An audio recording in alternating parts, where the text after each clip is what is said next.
All right, everybody, we're going to do some naming, and I'll just take a quick second to say that if you don't figure out naming, then you're wasting 10 to 15% of your grade, just like that. It's so easy. You don't even need to know any chemistry. It's just a couple of, 4 or 5 rules to follow, and that's it. That's all you have to do. And I see so many students just wasting points on exams and quizzes because they focus on practicing something other than naming. Start with the easy stuff first. Naming is certainly one of the easier things. So why don't we just go ahead and get into it? All right, so first things first, let's go ahead and run through this. This video is going to take just a little bit more time because there's 5 or 6 different problems to get through.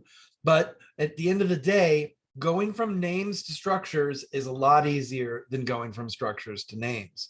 So let's go ahead and get through this. 1-bromo, 2-methyl propane. So propane means 3 carbons, 1, 2, 3. And so now that I've got that, I can go 1-bromo. What side is 1? Well, it doesn't matter right now. It doesn't matter which side is 1 until I add a bromine. And once I add the bromine, then I know what side is 1. And now at the 2 position, I can put a methyl group, and that's it. 1-bromo, 2-methyl propane. That's the structure for that one. Okay, 3-bromo, 4-ethyl, 2-methyl nonane. So nonane, that's 9. 1, 2, 3, 4, 5, 6, 7, 8, 9. Again, it doesn't matter which side you start from because you're the drawer. So you get to pick. So 3-bromo, 1, 2, 3 with a BR, and then 4-ethyl, 1, 2, 3, 4. 2-methyl, that's over here. And so that's it. 3-bromo, 4-ethyl, 2-methyl nonane. There we go. Okay, so octane, 2,2-dimethyl, 4, 1-methyl ethyl, octane.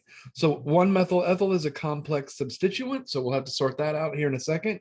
But octane, 1, 2, 3, 4, 5, 6, 7, 8.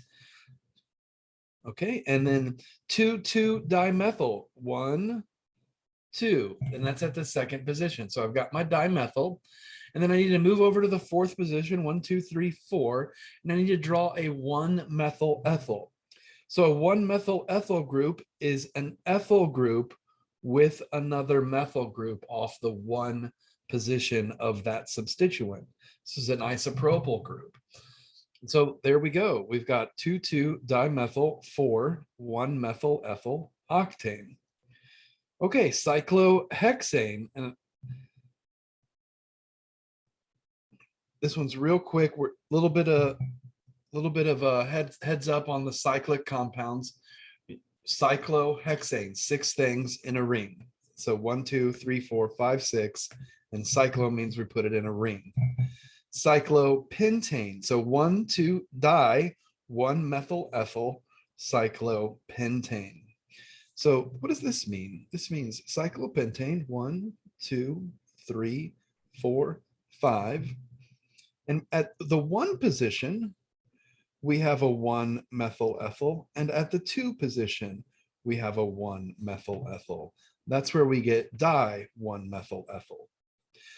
Okay, last one, cycloheptane. A little bit more of an uncommon one, so it's a little bit more of a challenge to draw, but I think we can do it.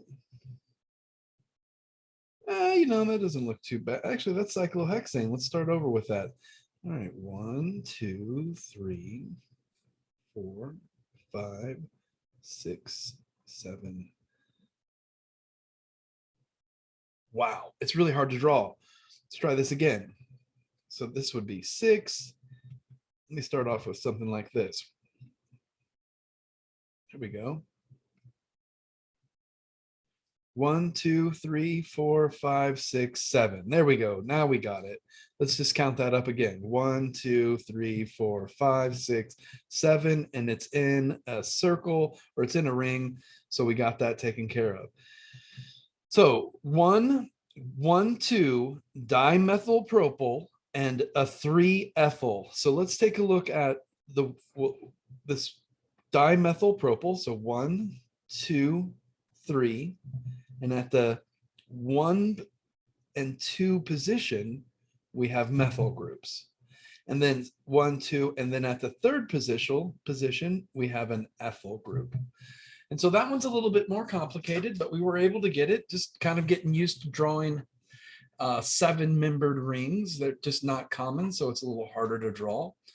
But once we did, we got it knocked out. So there's the structures from those names. Again, going from names to structures is quite a bit more straightforward than going from structures to names. Okay.